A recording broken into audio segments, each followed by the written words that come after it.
अपने जैसा है, लेकिन जो मैंने 1 महीने से कैंपेन के दौरान महसूस किया है कि लोगों की बहुत ज़्यादा उम्मीदें, आशाएँ मुझसे जुड़ी हुई हैं, तो मैं पूरी मज़बूती से अपने सभी कर्तव्यों को निभाने के लिए तैयार हूँ।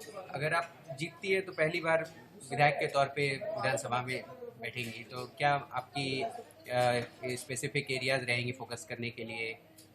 कोसी बेल्ट से आप आती हैं, बाढ़ की बड़ी समस्याएं होती हैं उस क्षेत्र में, तो क्या कुछ ब्लूप्रिंट सोच रखा होगा आपने? सबसे पहली चीज़ कि हमारे क्षेत्र को ध्यान में रखते हुए जो पार्टी का मैनिफेस्टो है, उसको लेकर के हम लोग सभी लोगों तक पहुँचाएँगे कि कई बार ऐसा होता है कि हमारी सरकार की जो योजनाएँ हैं, ये आम लोगों तक पहुँच नहीं पाती हैं। कुछ अवेयरनेस इश्यू होता है, लोग उतना ध्यान नहीं दे पाते हैं। लेकिन मेरा ये काम होगा कि हर एक घर तक सरकार की बात पहुँचे, हमारी पार्टी की बात पहुँचे कि उनके लिए क्या-क्या चीज़ें हमारी पार्टी कर रही है। तो उसको सुचारू रूप से काम करवाना। और दूसरी चीज ये कि जो एक पर्सनल, मैं कह सकती हूँ कि पर्सनल मैनिफेस्टो है मेरा, जो कि मैं कैमरे पे इसीलिए नहीं बोल रही हूँ।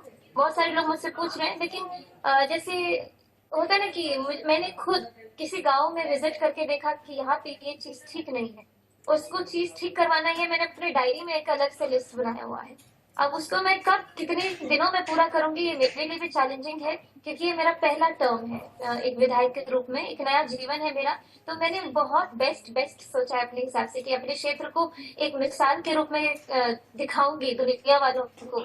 अगले 5 साल में जो मैंने काम किया है, ये सब अपने काम से साबित करूंगी कि जो मुझ पे भरोसा करके इतनी यंग लड़की को टिकट दिया गया, वो उसको मैंने पूरा किया। तो ये सब चीजें हैं जो मैं आगे के लिए सोच रही हूँ। बहुत उत्साहित हैं आप, जैसे आप उभरती हुई कलाकार के रूप में।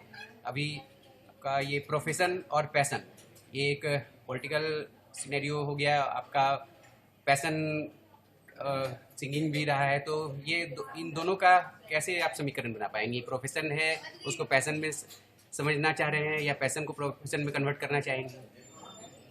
नहीं, इतना तो मैथमेटिक्स लगाने की जरूरत ही नहीं है इसमें। सबसे आसान चीज मुझे ये लगी कि मैं कोई नौकरी छोड़ करके नहीं आई हूँ, जी। जो मेरे लिए बहुत ही बड़ी चैलेंज या फिर बहुत ही बड़ी दुविधा वाली जो सिचुएशन लोग करते अपने जीवन में कि नौकरी, एक स्टैब्लिश नौकरी छोड़ करके राजनीति ज्वाइन करते हैं। मेरे लिए तो बहुत आसान है कि मैं संगीत रोज सुबह 1 घंटा पहले उठ जाऊंगी, 1 घंटा का रियाज मेरा तब हो जाएगा, 1 घंटा लेट सोऊंगी, वो 1 घंटा रियाज के लिए निकल गया मेरा। तो जब तक मैं जीऊंगी तब तक तो मेरा रियाज चलता रहेगा। जब तक मेरी सांसें चल रही है तब तक मैं रियाज करते ही रहूंगी। और जो पॉलिटिक्स की बात करें, तो राजनीति में एक सेविका के रूप में करूंगी, लोगों के बीच में रह करके एक बेटी के